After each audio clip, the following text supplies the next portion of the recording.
नमस्कार।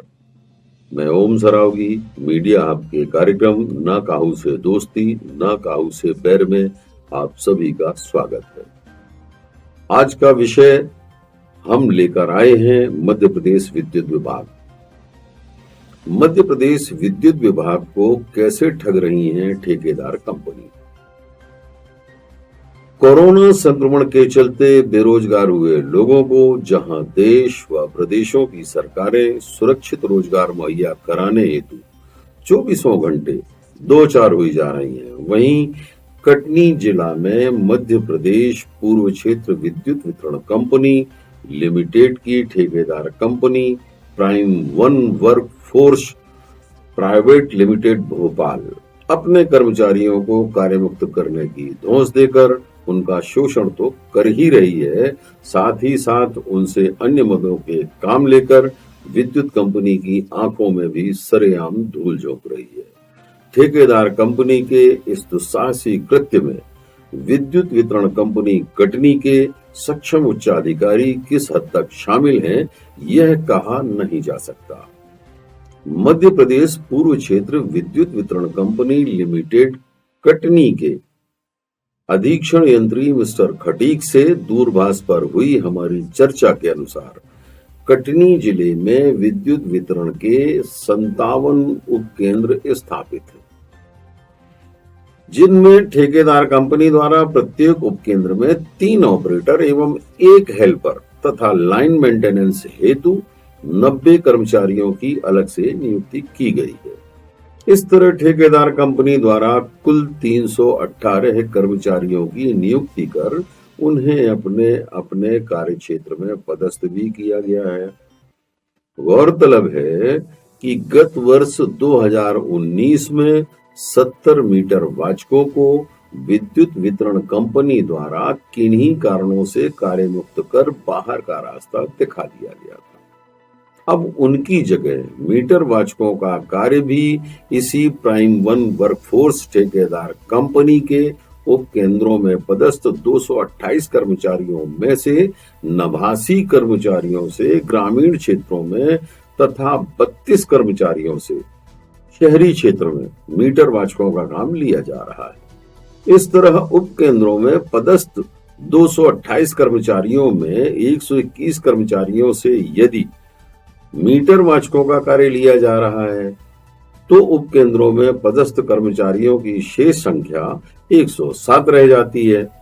इस तरह 57 उपकेंद्रों में 107 कर्मचारी कार्य कर रहे हैं और ठेकेदार कंपनी 107 के स्थान पर मध्य प्रदेश पूर्व क्षेत्र विद्युत वितरण कंपनी कटनी से 228 कर्मचारियों का भुगतान प्राप्त कर रही है। इसके दूसरे पहलू में ध्यान देने योग्य बात यह है कि इन परिस्थितियों में यदि ठेकेदार कंपनी जब 228 कर्मचारियों का कार्य यदि 107 कर्मचारियों से ले रही है तो जाहिर है कि कर्मचारी कल्याण की भावनाओं के विरुद्ध ठेकेदार कंपनी कर्मचारियों का शोषण कर रही है और कर्मचारियों के इस तरह हो रहे शोषण को विद्युत कंपनी के उच्चाधिकारी मौन स्वीकृति प्रदान कर रहे हैं। उक्त यथार्थ के संबंध में उपकेंद्रों के ऑपरेटरों द्वारा सामूहिक रूप से एक आवेदन 4 जनवरी 2020 को अधीक्षण यंत्री मध्य प्रदेश पूर्व क्षेत्र विद्युत वितरण कंपनी लिमिटेड कटनी को देते हुए उसकी दूसरी प्रति कलेक्टर कटनी की ओर 6 जनवरी 2020 को कलेक्टेड आवक जावक शाखा में दी थी, किंतु उसकी प्रतिक्रिया में परिणाम ढाके 3-5 जैसे रहे।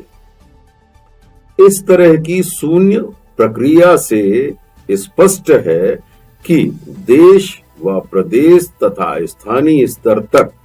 सक्षम उच्चाधिकारी वर्ग भी शायद स्वतः को एक मनुष्य तो नहीं मानता। जाहिर है जिसे किसी शोषित व पीड़ित व्यक्ति की पीड़ा का एहसास नहीं होता तो वह एक जिम्मेदार मनुष्य कैसे कहा जा सकता है। यदि ऐसा नहीं है तो इन जिम्मेदार अधिकारियों को अपनी मानवीय संवेदनाएं जागृत करते हुए ठेकेदार company prime one workforce private limited Bhopal को दिशा निर्देश देना चाहिए और उसकी कार्यप्रणाली में अतिशीघ्र कड़ाई पूर्वक सुधार लाया जाना चाहिए। साथ ही ठेकेदार कंपनी को यह भी निर्देशित किया जाना चाहिए कि कर्मचारियों को सुरक्षा संबंधी सभी उपकरण जैसे हेलमेट, टार्च, हाथों की सुरक्षा हेतु ग्लव्स, ट्रांसफार्मर से सुरक्षा हेतु डिस्चार्ज रॉड आदि आदि अति आवश्यक सुरक्षा उपकरण जो ठेकेदार कंपनी द्वारा नहीं दिए गए हैं उन्हें अपनी उपस्थिति में उपलब्ध कराए जाएं। इसके अतिरिक्त आवेदन द्वारा की गई ऑपरेटर कर्मचारियों की साप्ताहिक अवकाश संबंधी मांग अथवा अवकाश स्थिति में कार्य कर रहे कर्मचारियों को लिखित सुरक्षा प्रदान कर उस दिवस का वेतन भुगतान भी कराया जाना चाहिए। इसके साथ ही इन सभी कर्मचारियों को कर्मचारी बीमा योजना का लाभ देने हेतु ठेकेदार कंपनी को निर्देशित करना चाहिए ताकि जो कर्मचारी अपनी जान जोखिम में डालकर कार्य कर रहे हैं वो ठेकेदार कंपनी के लिए निश्चिंत होकर पूरी लगन व निष्ठा के साथ बेखौफ रहकर अपने कार्य को संपादित कर सकें।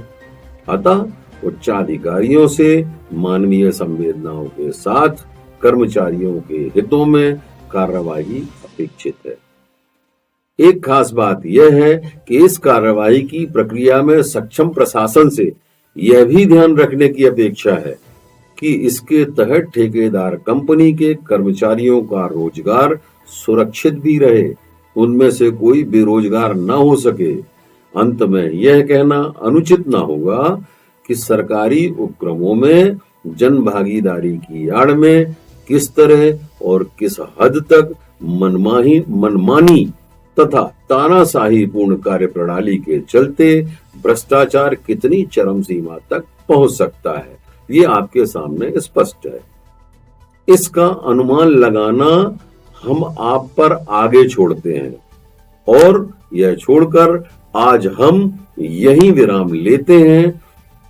किसी एक नए विषय के साथ।